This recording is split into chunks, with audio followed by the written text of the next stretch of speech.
Alright, so now the hood's off. Time to start taking off the fenders and then the headlight bracket.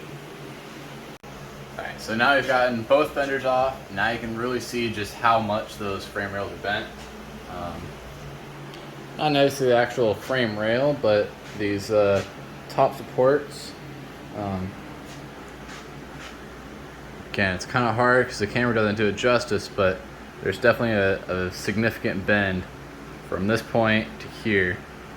And again, this one might actually be more obvious, and this is the side that wasn't hit, so then it bends outward. So the whole front here just shoved over.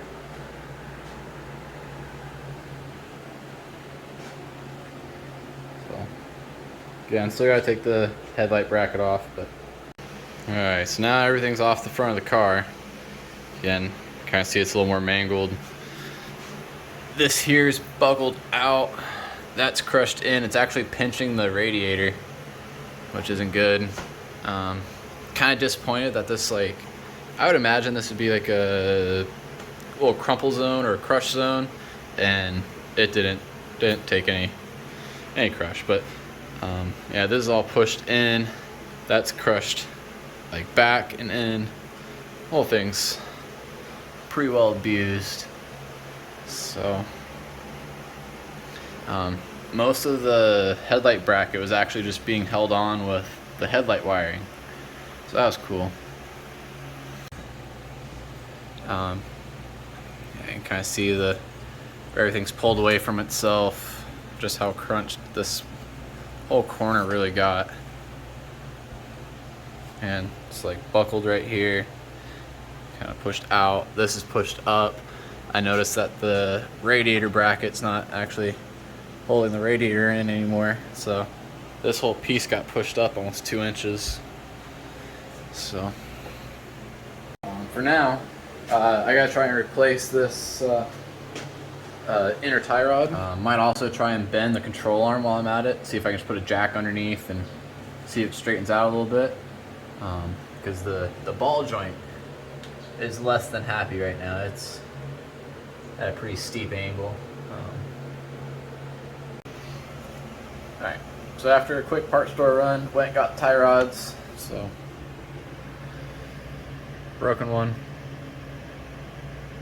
and the new one. So we'll get the boot put on, get it put on, and I wasn't able to straighten that out. That was, at least not on the car, I can't straighten it. So it's a process. Now I'm going to start working on the back. I'm going to start getting the rear bumper taken off, get the trunk lid taken off, and just starting to uncover how much damage there really is. So get going.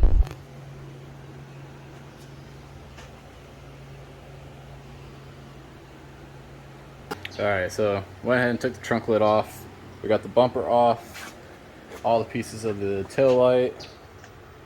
So it's yeah.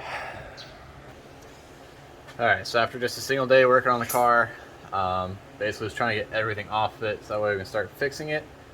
This is kind of where we're at right now.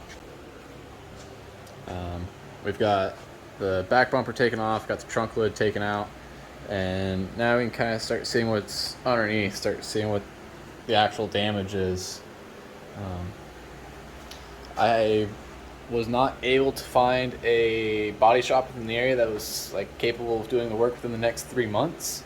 They're all booked out, so I think we're going to try and do a lot of this by ourselves. I got some stuff from the hardware store to be able to pull the fender out. I've looked on YouTube on how to square out the chassis, make sure all the lines kind of work together still. So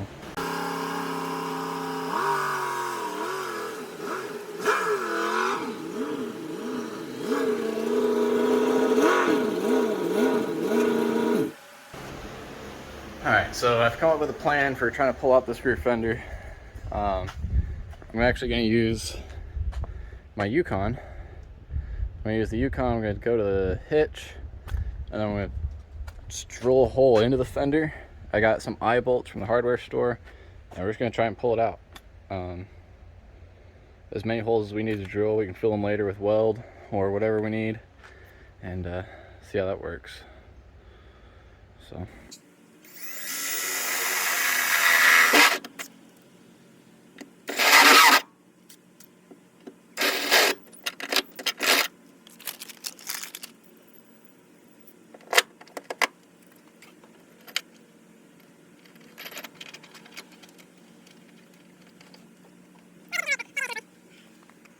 Alright, so this is our setup.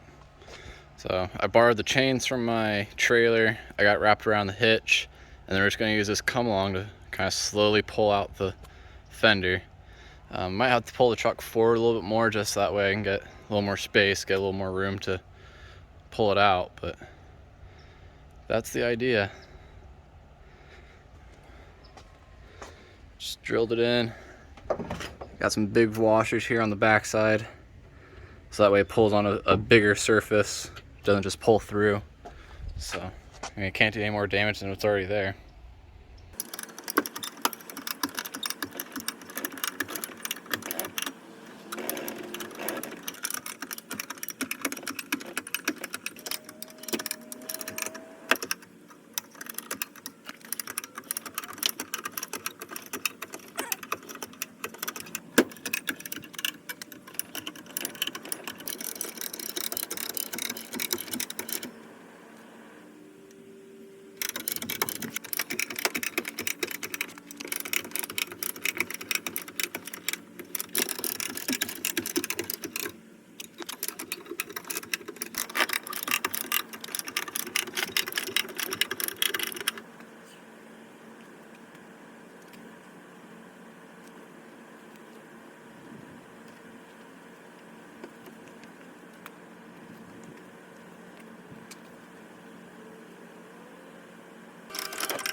Alright, so after drilling like half a dozen speed holes into the side of the car, we were able to pull out the panel quite a bit. Doesn't look half bad now.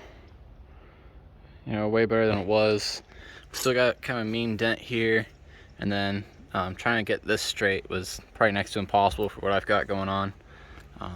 But you know, as far as the actual panel goes, it came out fairly straight.